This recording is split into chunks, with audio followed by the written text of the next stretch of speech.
नमस्कार मंडळी. तर आपण मागील सत्रापासून बघत आहोत की मुलांचे आदर्श डॉक्टर बाबासाहेब आंबेडकर यांचे जीवन चरित्र अगदी थोडक्यामध्ये विद्यार्थ्यांना प्रेरणादायी ठरावा असा हा प्रवास.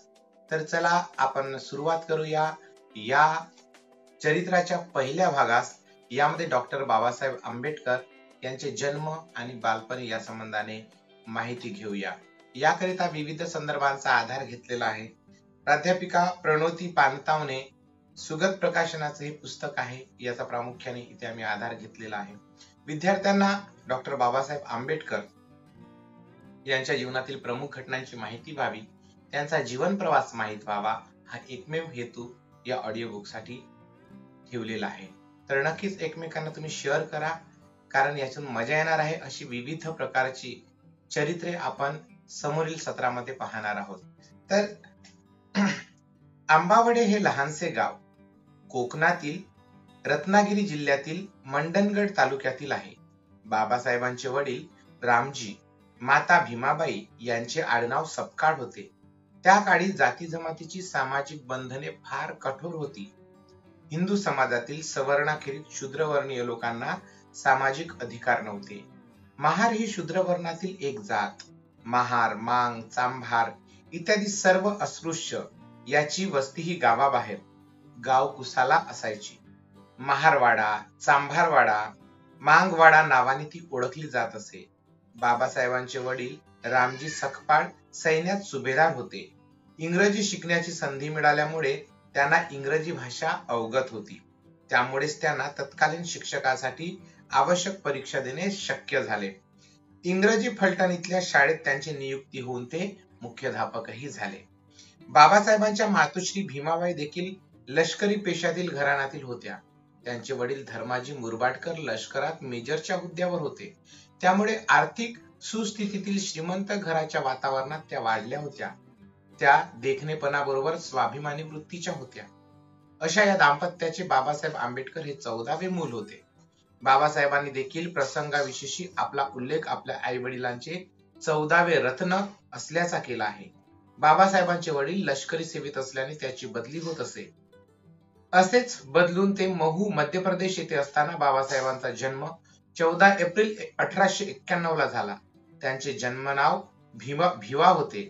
भिवाच्या जन्मानंतर 3 वर्षांनी रामजी सेवानिवृत्त झाले व आपल्या आंबावडे या मूळ गावच्या जवळचे तालुका स्थान दापोली येथे राहू लागले. भिवाचे प्राथमिक शिक्षण दापोलीच्या कॅम्प भागातील प्राथमिक शाळेत सुरू झाले. तत्कालीन कॅम्प दापोलीचा भाग आजकाल कॅम्प दापोली म्हणून ओळखला जातो. पुढे रामजी यांना सातारा येथील एका सरकारी खात्यात नोकरी मिळाल्याने हे कुटुंब सातारा येथे शासकीय प्राथमिक शाळेतून व्हर्नॅक्युलर फायनलची परीक्षा पास झाले.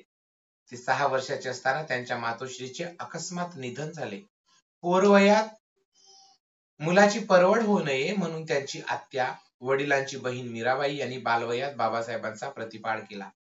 बाबासाहेबांचे नाव भिवा होते, पण मीराबाई त्यांना भीम या नावानेच हाक मारीत. मीराबाई सासरच्या पारिवारिक अपरिहार्य अडचणीमुळे आपल्या माहेरी येऊन राहिल्या होत्या. बाल भीमाचे वडील रामजी मुलांवर चांगले संस्कार व्हावेत म्हणून दक्ष असत. त्यांना स्वतःला वाचनाची आवड असल्यामुळे घरात ग्रंथसंग्रह होताच. मुलांनाही ते चांगली पुस्तके वाचावयास आणून देत असत. ते स्वतः धार्मिक प्रवृत्तीचे होते. भजनाचा त्यांना छंद होता. मुलांनाही ते अभंग तसेच भजन म्हणायला लावीत. बालपणीच बाबासाहेबांना वाचनाची तसेच अभंग व भजन म्हणण्याची गोडी लागली. त्यामुळे त्यांचे ठायी ग्रंथाभ्यासाची प्रवृत्ती अंगी बाणली. संत वाङ्मयाचा अभ्यास करण्याची वृत्ती अंगी बाणली. आयुष्याच्या अंतिम क्षणापावेतो वाचनाची व अभ्यासपूर्ण चिंतनाची मेहनत करण्याची सवय त्यांची ठायी होती. त्यांचे मूळ बालवयातील या संस्कारात आहे. महात्मा फुले व कबीर बाबासाहेबांच्या अभ्यासाचे विषयी भावी आयुष्यात झालेले दिसतात. त्यांचे बीज लहान वयातील वाचनात व अभ्यासात दडलेले आहे. बाबासाहेबांचा हा गुण विशेष म्हणजे अध्ययनशीलता, चिंतन, मनन व ग्रंथप्रेम हे होय.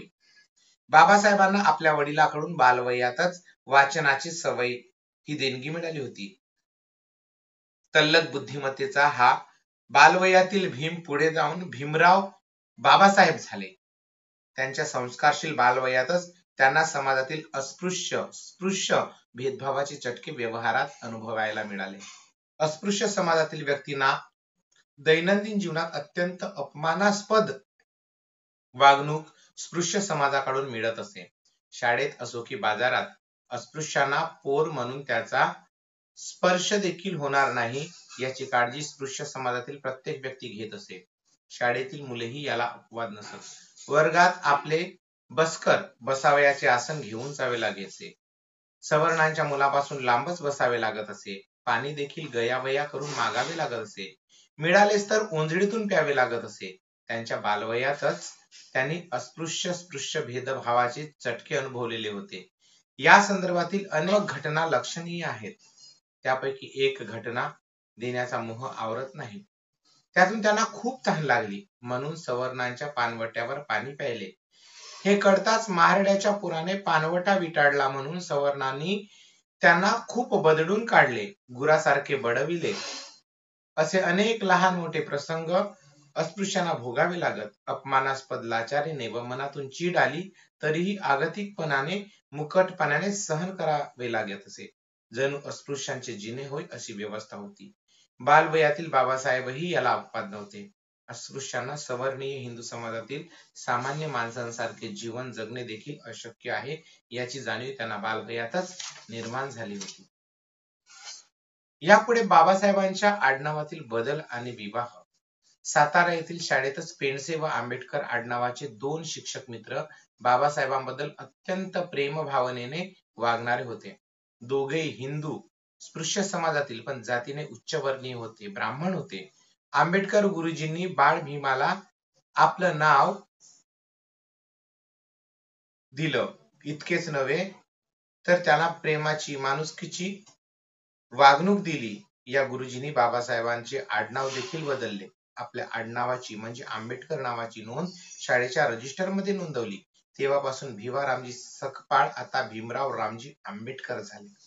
नंतरच्या जीवनात बाबासाहेब आपल्या या दोन ब्राह्मण शिक्षकांना आयुष्यभर विसरले नाहीत. आंबेडकर गुरुजीही आपल्या या विद्यार्थ्यास विसरले नाहीत. बाबासाहेबांचे मुंबईच्या परळ भागातील चाळीतील घर म्हणजे अत्यंत अडचणीची जागा होती. अभ्यास करायला म्हणून स्वतंत्र अशी खोली नव्हती. जागा लहान, ना धड प्रकाश ना वारा, तशाच घरात बकरी. परंतु त्यांचे वडील बाबासाहेबांच्या प्रगती शालेय अभ्यासाची साठी फार जागरूक पालक होते. ते स्वतः रात्री 2 वाजता बाबासाहेबांना उठवून देत, अभ्यासाला बसवीत, मगच आपण झोपत असत. अशा प्रकारे अत्यंत प्रतिकूल परिस्थितीत बाबासाहेब मुंबई विद्यापीठाद्वारे घेतली जाणारी मॅट्रिक परीक्षा उत्तीर्ण झाले. 1908 साली वडिलांचा आनंद गगनात मावेनासा झाला. महार मुलाने मॅट्रिकच्या परीक्षेत पास होणे म्हणजे त्या काळातील अघटित घटनाच होय. पुढील शिक्षणासाठी मुंबईतच एल्फिन्स्टन कॉलेजमध्ये दाखला झाला. या दरम्यान बाबासाहेबांचा विवाह श्री भिकू वलंकर यांची कन्या रमाबाई बरोबर झाला होता. एप्रिल 1906 तो साल होता. या दरम्यान बाबासाहेबांचा विवाह झाल्यावर त्यांची शिक्षणासाठीची धडपड सुरू झाली. अस्पृश्य समाजातील महार जातीच्या एका मुलाने मॅट्रिकची परीक्षा उत्तीर्ण होणे म्हणजे त्या काळी परम आश्चर्य होते. मॅट्रिक परीक्षा उत्तीर्ण होताच त्या काळील सत्कार तत्कालीन मुंबईच्या समाज सुधारकांनी घडवून आणला होता. हा सत्कार समारंभ राव बहादूर सी.के. बुले यांच्या अध्यक्षतेखाली घडून आला होता. कृष्णाजी पंत केळुस्कर, मुख्याध्यापक, विल्सन हायस्कूल मुंबई यांनी बाबासाहेबांचे कौतुक करून स्वतः लिहिलेले गौतम बुद्धांचे चरित्र त्यांना बक्षीस दिले होते. त्या भगवान बुद्ध चरित्राने भारत देशाचा संपूर्ण धार्मिक इतिहासच बदलविला. भविष्य काळात बाबासाहेबांनी धर्मांतर करून बौद्ध धर्म स्वीकारला. महाविद्यालयीन शिक्षणाची पहिली 2 वर्षे आर्थिक अडचणीवर मात करून कशीबशी रेटली गेली. परंतु पुढे परिस्थिती अतिशय बिकट झाली तेव्हा श्री केळुस्कर सरांनी विख्यात प्रार्थना समाजिस्ट श्री चंदावरकर यांचे मार्फत बडोदा संस्थाधिपती सयाजीराव गायकवाड महाराजांकडून 25 रुपयाची शिष्यवृत्ती त्यांना मिळवून दिली. अर्थातच ही शिष्यवृत्ती महाविद्यालयीन शिक्षणाच्या उर्वरित काळासाठी म्हणजे इंटर आर्ट्स उत्तीर्ण झाल्यानंतर 2 वर्षासाठी होती. परिस्थिती कठीण होती. महाविद्यालयीन जीवनात देखील बाबासाहेबांना ते अस्पृश्य समाजातील असल्यामुळे पिण्याचे पाणी देखील मिळत नसे. त्यांच्या वडिलांची प्रकृतीही आता ढासळत होती. आर्थिक अवस्था ही मेटाकुटीस आणणारीच होती. अशा परिस्थितीत देखील बाबासाहेबांचे ग्रंथ वाचनाचे प्रेम तसूभरही कमी झाले नव्हते. महाविद्यालयीन अभ्यासावरील लक्ष कमी झालेले नव्हते. एल्फिन्स्टन कॉलेजमधून पार्शियन व इंग्रजी विषय घेऊन ते BA ची पदवी उत्तीर्ण झाले. 1913 साली या वर्षीच दुर्दैवाने बाबासाहेबांचे पितृछत्र काळाने हिरावून नेले. 2 फेब्रुवारी 1916 तो दिवस होता. मातोश्री भीमाबाईंच्या निधनानंतर 1896 रोजी आत्याने व वडिलांनीच बाबासाहेबांवर मायेची पाखर घातली. त्यांच्या जडणघडणीत सिंहाचा वाटा उचलला होता. आता पितृछत्रच हरवले गेले होते. बाबासाहेबांवरच आता सर्व जबाबदारी येऊन पडली. पुढे काय? हाच प्रश्न त्यांना भेडसावत होता. अशा वेळी बडोदा संस्थानाधिपती सयाजीराव गायकवाड महाराज यांनी बाबासाहेबांना शिष्यवृत्ती देऊन अमेरिकेतील न्यूयॉर्क येथील कोलंबिया विद्यापीठात पुढील अध्ययन करण्यासाठी पाठवले. मात्र अध्ययन पूर्ण करून अमेरिकेहून भारतात परतल्यानंतर त्यांना संस्थानात बडोदे सरकारची 10 वर्षे नोकरी करणे क्रमप्राप्त असल्याची अटही घातली होती. आणि बाबासाहेब आंबेडकरांच्या शिष्यवृत्तीच्या बळावर अमेरिकेत न्यूयॉर्क येथे कोलंबिया विद्यापीठात ते दाखल झाले. कोलंबिया विद्यापीठातील जगात विख्यात अर्थशास्त्र प्राध्यापक सेलिग्मन हे बाबासाहेबांचे मार्गदर्शक प्राध्यापक होते. अमेरिकेतील त्यांचे वास्तव्य त्यांचे ठायी असलेल्या ज्ञानार्जन लालसेला पोषक ठरले. तेवढेच नव्हे, ते तेथील वर्णभेद, जातीभेद रहित समाज व्यवस्थेत तसेच अभ्यासासाठी उपयुक्त निर्मळ वातावरणाचा त्यांच्या मनावर खोल ठसा उमटला.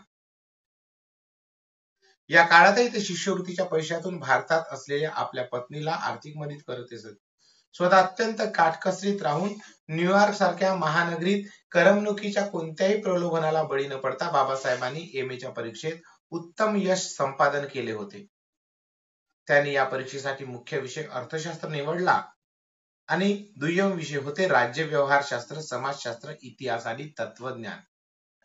अध्ययन काळात त्यांची भेट देशभक्त पंजाब केसरी लाला लजपतराय यांच्याबरोबर झाली. लालाजी त्या सुमारास अमेरिकेत आले होते. ब्रिटिश सरकारने नुकतेच भारतातून हद्दपार केले होते. लालाजी यांच्या संपर्कामुळे बाबासाहेब यांच्या उदारमतवादी लोकशाहीचा व पाश्चिमात्य विचारांचा परिचय झाला.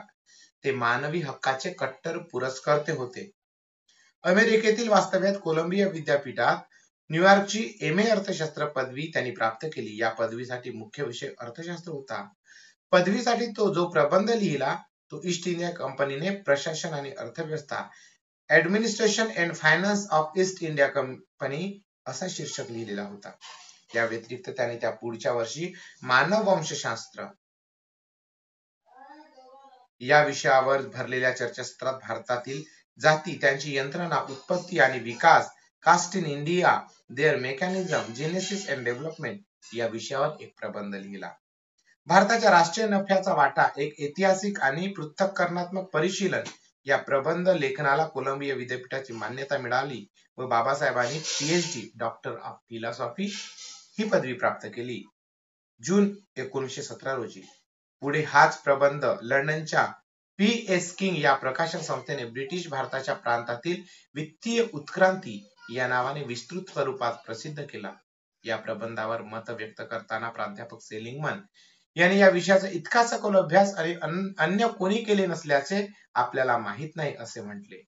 बाबासाहेब यांच्या लेखनाबाबत पाश्चिमात्य विद्वानांनी देखील गुणग्राहकता दाखवली होती हेच यावरून सिद्ध होते. अमेरिकेतील आपल्या वास्तव्यात बाबासाहेबांनी बडोदे सरकारकडे विनंती केली होती की त्यांना दिलेल्या शिष्यवृत्तीची मुदत आणखी 2 वर्षांनी वाढवून मिळावी. यात त्यांचा हेतू अर्थशास्त्रात अधिक खोलवर संशोधनाची संधी मिळावी आणि लंडन विद्यापीठाची पदवी प्राप्त करावी असा होता. परंतु बडोदे सरकारने 2 वर्षाच्या ऐवजी 1 वर्षासाठी शिष्यवृत्तीची मुदत वाढवून दिली. संस्थानाधिपती सयाजीराव गायकवाड महाराजांच्या शिफारशीवरून हे शक्य झाले. आतापर्यंत डॉक्टर बाबासाहेब आंबेडकर यांचं बालपण, त्यांचा विवाह, त्यांची शिक्षणासाठी धडपड आणि अमेरिकेतील कोलंबिया विद्यापीठात जाऊन घेतलेली PhD ची पदवी. यापुढे सयाजीराव गायकवाड बडोद्याचे संस्थानाचे अधिपती यांनी शिक्षणासाठी बाबासाहेबांना कशी मदत केली आणि ती मदत किती दिवसाची वाढवून दिली इतका अभ्यास केला. या पुढचा भाग लवकरच येईल उद्या सायंकाळच्या वेळेस. आपण मात्र हा व्हिडिओ आवडला असेल तर एकमेकांना शेअर करा. बाबासाहेबांचं चरित्र जास्तीत जास्त लोकांना कळू द्या. परत भेटूया पुढच्या